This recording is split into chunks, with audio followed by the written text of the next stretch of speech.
What's up, guys? Welcome back to Newswave. So yesterday we had the largest acquisition in gaming announced, and it appears that Take-Two is now going to be making a serious push into mobile games with some of their biggest franchises. We'll go over that one here today. Also, we are going to be talking about the Nintendo Switch successor after Switch 2 started to make the rounds on social media and different news outlets, after an analyst made an interesting prediction for it. And we're also going to be going over an announcement from Capcom for a big anniversary that has Street Fighter fans pretty excited. Guys, if you enjoyed these videos, make sure that like button helps out a ton. And if you're new here to the Spawn Wave channel, make sure you subscribe down below and ring that notification bell so you can keep up to date with all of the uploads here on the channel. And we're going to start today with an update to the Armored Core story from yesterday, as it appears that the screenshots that were mentioned have now been put out there online. We'll go through some of them here, and you're gonna notice lines all over these images.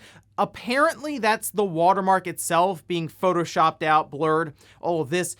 From surveys and different things that would be kind of passed around through focus groups, you'd have different watermarks that are unique so they can figure out who would have leaked some of this material. But yeah, it looks like Armored Core. That's what we assumed after going through the description themselves. And there are quite a few high resolution images. So barring this being a very elaborate fake, it does look like we are going to be seeing a new Armored Core game get revealed here, potentially before the end of this year. Obviously, FromSoft is all over Elden Ring right now, but this looks like their next thing up. And it's exciting because, like I said, it's been a while since there was an Armored Core game. But after looking back on the sales, I mean, it makes sense why it's been a little while. Armored Core hasn't exactly sold well historically, so I'm hoping that this could be the big jumping off point for the series. They've been trying for a while with it, and based on FromSoft themselves now being built up with a lot of their recent releases, maybe this will finally be it for the Armored Core series, where it can see massive success. Also, let's take a quick look at the UK sales charts from this previous week. Do you remember how we talked about Mario Kart 9 or Mario Kart 10 or just the next Mario Kart? But we had said, hey, Mario Kart 8 Deluxe keeps selling really well. Well, here are the sales charts showing it once again for the second week in a row.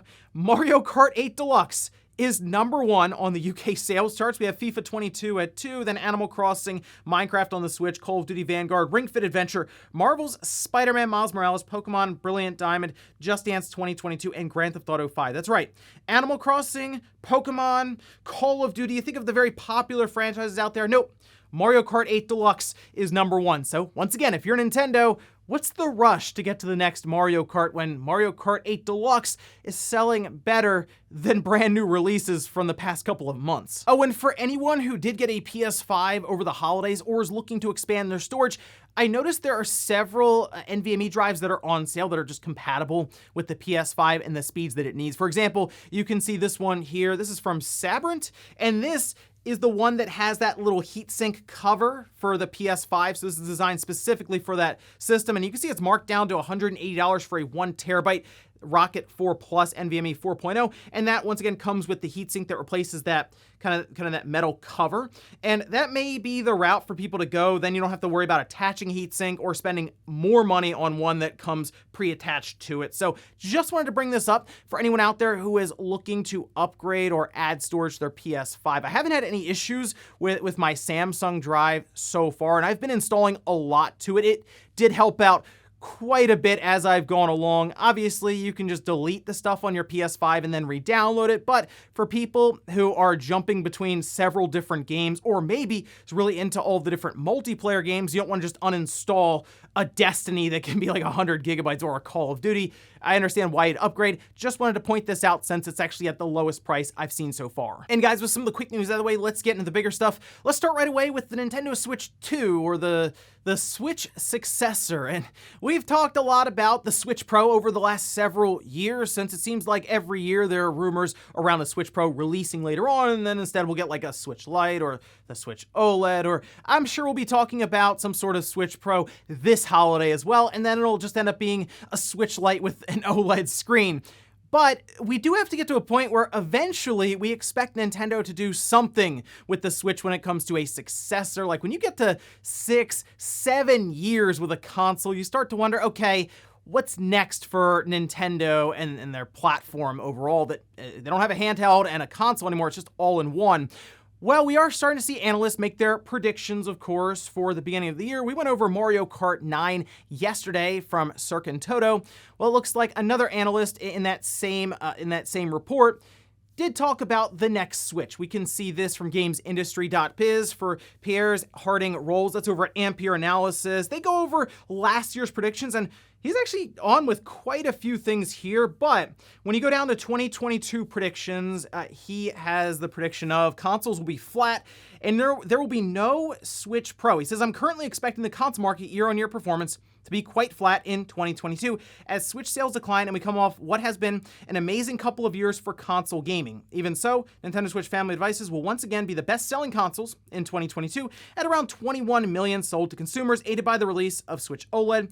I'm not expecting a Switch Pro in 2022. We have a next-gen Nintendo console in our forecast for late 2024, so I'm not convinced a Pro model is going to appear at all. Now, after this prediction was made by this analyst, a lot of people started talking about the idea of a Switch successor still being years and years away. I mean, if you think about late 2024, you're almost into 2025 then, so that would be like almost 3 years from now, we'd be looking to finally get the next Switch released. And I know Nintendo said they were at the midway point for the Switch, but that could also be the Switch family of devices, and that is where a revision comes up. And I think it really comes down to how long Nintendo wants this generation to last, because I don't know if the current Switch hardware would be well suited for releases that'll be coming out in like mid-2024, building up to that next Switch, right? I mean, we're already seeing third-party games skip the Switch completely, ones you wouldn't expect. Like,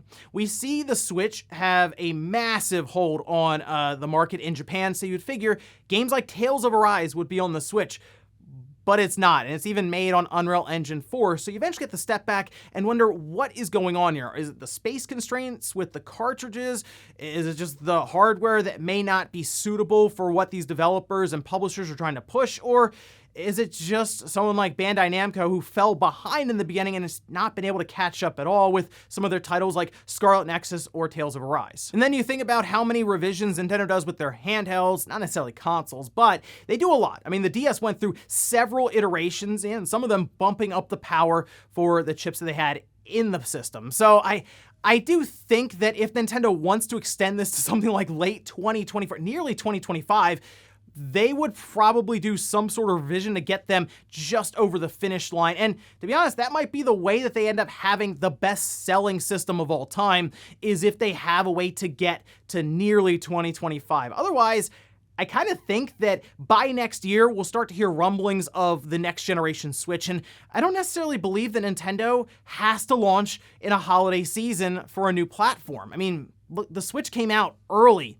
in 2017. It was in March. So why can't they do March in 2024? It'd be closer to 2023 than 2025. I think that might be the timetable we're looking at. And unfortunately for me, that means we might not see something like a Pro or revision, because Nintendo might just try to eke it out to the late 2023 or early 2024 time period. But let me know what you guys think about this whole thing. Would Nintendo really go until late 2024, even early 2025, before the next Switch that actually has like a power boost to it would come out? Surely you could do something like a Switch Lite with the OLED, which I think is the way to go, considering it's a system that would always be handheld mode anyway, whereas with the newer Switch OLED, if you're someone who just plays docked primarily, there's not a massive reason for you to upgrade in the first place. But if you hear about a Switch that's coming out that does have actual performance enhancements to it, you'd probably run out and grab it since you're playing on a large TV. Next up, let's talk about the largest acquisition so far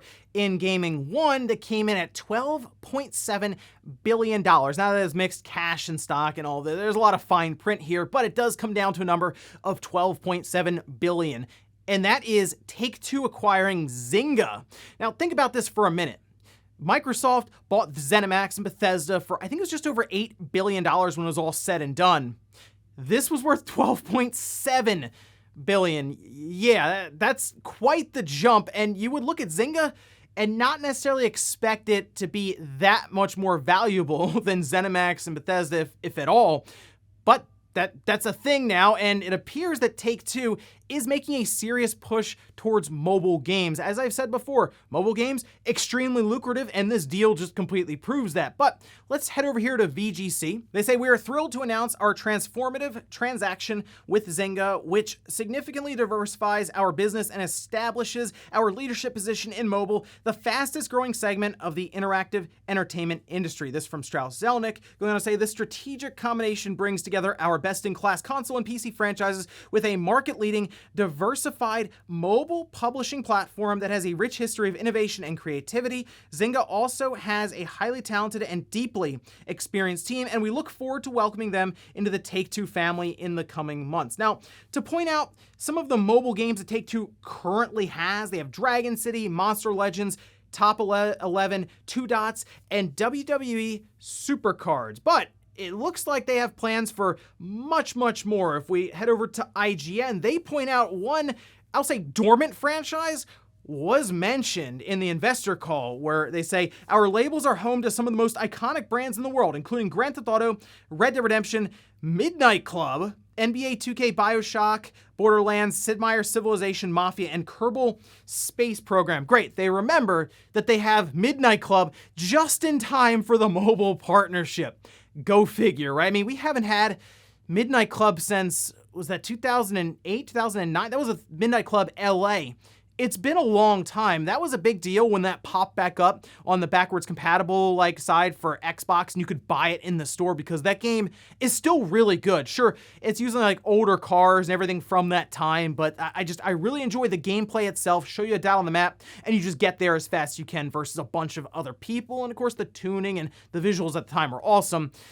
But I think at this point, looking at what they're saying, yeah, Midnight Club's probably going to be a mobile game now going forward. At least one version will be. Who knows? Maybe they are looking into doing an entirely new console Midnight Club, but I'm kind of thinking now they realize, oh, car games, cell phones, microtransactions, that makes a lot of sense. I mean, you see some pretty successful mobile car racing games, obviously, like Asphalt and others, but Midnight Club seems that it would fit in there. Or maybe you have things from Red Dead, you have Grand Theft Auto. I mean, the list goes on, as they said here. Just appears they would like to start adapting some of their more console or big experiences down to the smaller mobile screen that generally lends into things like gacha style games. You bring in Zynga, who obviously is very good at retaining interest in their games over long periods of time, amassing over 180 million. And yeah, this just seems like another arm for what they are looking to do in their business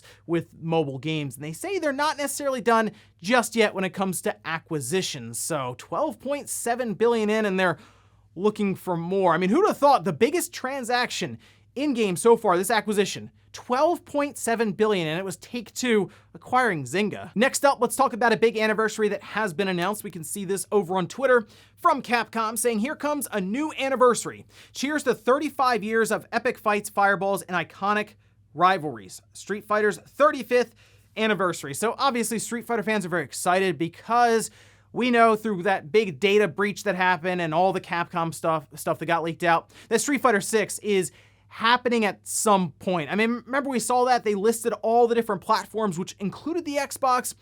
Don't know if that's happening or if they were just testing, just in the off chance that maybe Sony didn't want to sign another deal with them for exclusivity and all this. But we kind of expect there to be another Street Fighter. It's been a while. We've had plenty of different editions of Street Fighter 5 at this point, so I think people are ready to move on to Street Fighter 6. Again, the other thing here, and it's always something to be mindful of here with these celebrations, not saying Capcom's going to do it or anything, but the NFT world is obviously buzzing right now with Castlevania from Konami. I mean, who knows? Maybe Capcom goes, hey guys, here's NFTs, and that's like the anniversary announcement. I hope that's not the case. I hope it's Street Fighter 6 or some other really cool Street Fighter announcements, whether it's some new merchandise or other things to pick up for collectors, but just keep that in the back of your mind. If they make that announcement, don't be surprised. But I'm crossing my fingers now for all of you Street Fighter fans out there that you get Street Fighter 6, hopefully this year. And in our last bit of news, let's talk about Twisted Metal, as there had been a report previously that it was being worked on by Lucid Games, and of course they did Destruction All-Stars. Well, there is an update from VGC around that original report, and it looks like it may have been moved to a different studio. We can see this over on VGC, VideoGamesChronicles.com, saying VGC has been told that the project has since ceased development at Lucid, and according to sources, Sony has decided to instead move the series revival to one of its first-party studios in Europe. It's understood Sony still intends to bring back the Car Combat series in time to coincide with an upcoming TV series in 2023, and early work has begun at the unnamed first-party studio. I mean, it makes sense that they would want to have Twisted Metal ready in 2023 for this TV series, have it go alongside of that, get some cross-promotion, maybe pull some people in who are just watching Netflix or different streaming services and have thought about games, and that might be kind of their entryway in. Now, the idea of Lucid technically losing the ability or losing the right even to work on Twisted Metal because of Destruction All-Stars, you know, I think they had it right mechanically, like the driving, that stuff was fun. It was just missing the element of a rocket launcher on your car, because after a while, it just became kind of the same old thing, and people just fell out of it. It seemed like initially when they announced Destruction All-Stars, they had a lot of high hopes for that, because remember, that was a full price game. Then it dropped down to like $20, and then they just, here it is on PlayStation Plus, we're just releasing it there. And even then, it was hard to keep the population up that was playing the game, and they had to fill in with a bunch of bots. And most times we jumped in, it was like half of just AI controlled opponents. So, I mean, maybe Lucid, maybe they're still gonna run like support on Twisted Metal for the gameplay features and all this, but I am curious what studio they have working on this now, as it's most likely more of a narrative-driven thing over the gameplay that Lucid is able to do with Destruction All-Stars. And before we go to the comment of the day, we're taking a look at the poll I posted up yesterday, where I asked, have you played an Armored Core game before? 20% said yes, 80% said no. There are a lot of potential customers out there for Armored Core, and what's interesting about this is I feel like the From Software logo would pull in way more people than the Armored Core logo right now. So when they do eventually show this, with the hype that's been built up around things like Elden Ring, and of course that being From Software, you get to a point with Armored Core, you show the From Software logo, make sure it's very prominent, and then go to the Armored Core stuff. And you know what? I know we just had Armored Core 5 like years and years ago, right? That's the last entry. I don't think you call this one Armored Core 6. I think you just call it Armored Core, and that's it, like a soft reboot overall. Like how we had God of War, they just came out and it's just called God of War. You do the same thing here. They just built up such a name for themselves, From Software has, with some of their most recent releases, like we mentioned Sekiro, Elden Ring coming up. Go that route, because clearly there's been a sales issue with Armored Core since they haven't even tracked some of the titles. It just didn't sell enough for them to do it. So here's hoping this is the one, like I said, that really thrusts Armored Core into the mainstream, and they can finally get like a 1 million unit seller out of it. And we'll finish up with the comment of the day, as you're seeing here. This is from Michael saying, it's not necessarily characters from other franchises that would make Mario Kart more exciting. It is the experience of driving around these other Nintendo worlds that would be the sale. Driving through a Metroid planet, weaving through Metroids, or driving across Kanto, seeing Pokemon alongside the track would be the part that gets people excited. That is a great point. Not necessarily the character, like just the character themselves. It's the stage that comes along with it. That is a big deal in Smash. You get the music, you get the stages, and different characters. That'd be kind of cool to be able to run through a Metroid-themed stage, or Pokemon, or all sorts of other characters from outside of Nintendo. Hey, maybe Doom Guy gets in, and then you have a whole like a whole lava-infested demons everywhere. There's a lot of things that could happen with Nintendo Kart or Mario Kart. I saw Nintendo Kart, like that was trending on Twitter. I don't think you go away from the Mario Kart name. I think it has to say Mario Kart something, Crossroads, whatever. But Mario Kart, the brand, is way too valuable for Nintendo to abandon for some other name for it. But yeah, that'd be kind of interesting. What world would you like to drive through in this new Mario Kart game if it is a massive crossover, really across all of gaming? And ladies and gentlemen, that's good to hear for Newswave. If you enjoyed this video, guys, hit that like button, really helps out. If not, hit the dislike. Leave comments down below about everything we talked about here today. There's Take-Two buying Zynga in the largest acquisition we've seen in gaming so far. Is it surprising to you that it's a large company buying a mobile developer and publisher about that one. And also, what about the next Switch, the Switch 2? Do you think we're really going to end up waiting until late 2024, nearly 2025, to have some sort of power bump for the Switch platform? Thanks, guys, for watching, and I'll see you next time.